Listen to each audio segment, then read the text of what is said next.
Бүгін нөмір 3 Бескел орта мектебінде тәуелсіздік жетістіктері тақырыбы бойынша ашық сабақ өтілді. Ашық сабағымыздың мақсаты оқушыларға еліміздің өткені мен бүгінгісін танып білуге, ата мекеніне деген сүйіспеншілігін арттыруға, тәуелсіздігіміздің құндылығын түсінуге баулу. Қазақстан Республикасының тәуелсіздігі кезінде жетістіктермен таныса отыра оқушыларымыздың өз ойын еркін жеткізе білуі мақсатында өткізілді. Ашық сабағымызға қатысқан қонақтарымыз Қызылжар орталық кітапханасының кітапханашысы Қылычбаева Балзия Елгебаевна және тәуелсіздігіміздің құрдасы Диана Қалдықызы қатысты. Тәуелсіз тарту ол тәңірдің, тәуелсіз маңдайдағы бағым бұл, тәуелсіз сыбағасы халқының, тәуелсіз таймайтұғын тағым бұл.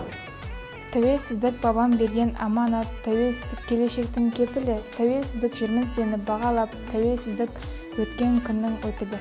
Тәуелсіздік тәубе екен бүгінде, тәуелсіздік тәубе сенің банына, тәуелсіздік әр сәбидің үнінде, тәуелсіздік әр қазақтың жанында.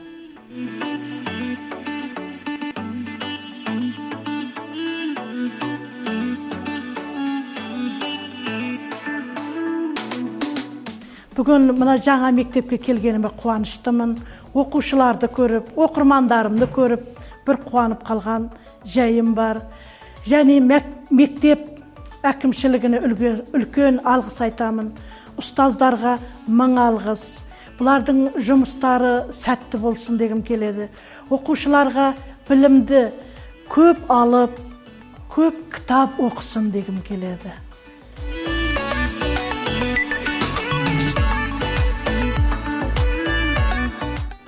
Бүгінгі ашық сабағымыз тәуелсіздіктің 30 жылдығына арнаған болатын. Жанды тарих тұлғасы болып, Диана Қалдықызы мен Балзия Елгебаевна қонаққа шақырылды. Олар бізге өз жетістіктерімен бөліскен болатын. Менің алған әсерім өте керемет.